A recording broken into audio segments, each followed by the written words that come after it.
Сәлем достар, сіздермен бірге Еркетай арнасы. Бүгін сіздермен арыс жайында аңыз айтатын боламыз. Арнамызға тіркеліп, лүпіл басып, қолдап кетіңіздер. Баяғыда бір жолаушылап келе жатып, шағын бір ауылға түсіпті. Ауылдың сыйлы кісінің үйіне дәл түскен екен. Ол да жолынан жығылмай қонағын жік жапар болып күтіп алыпты. Түннің бір уақытында қонақ иттің ұлыған даусынан оянып кетіпті. Бұл қонақ жай қонақ емес еді. Жер бетіндегі жан-жануарлардың тілін меңгерген ғалым адам болатын. Қонақтың атын жеймін, ауыл сыртынан ұлыған қасқырдың дегеніне үй иесінің иті, қонағымның атын жер болсаң, сені адамдарға ұстап беремін, деп жауап қатып тұр екен. Қасқыр болса, бұл ауылды таң ата жау шабады, деп тайып тұрыпты. Қонақ үй иесін оятып, дереу ауылдың көшуін сұрапты.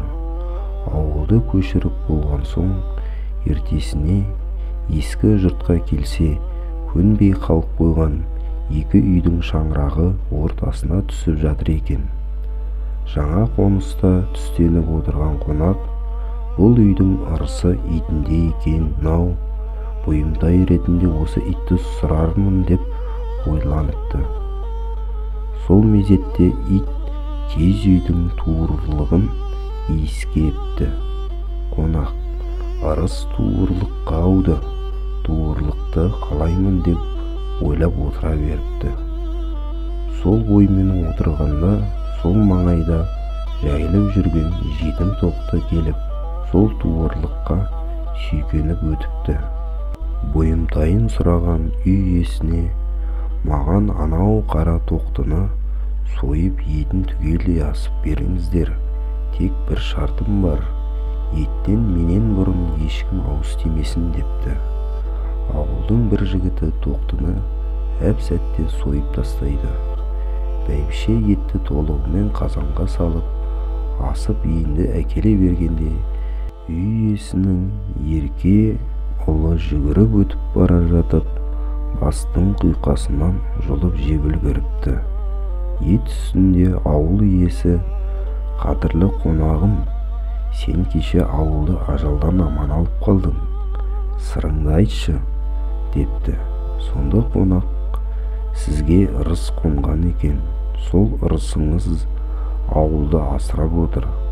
Ырысыңыздың иесі етіңіз екенін сездім, соны қалаймын-ау деп ойлағаным сол еді. Етіңіз туырлықты иіскеп, ырыс туырлыққа ауысты. Туырлықты қалаймын деп отырғанымда, оған тоқты сүйкенді.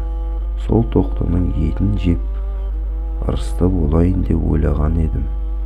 Оны мына балаңыз бірінші жеп үлгерді. Ырыс енді осы балада.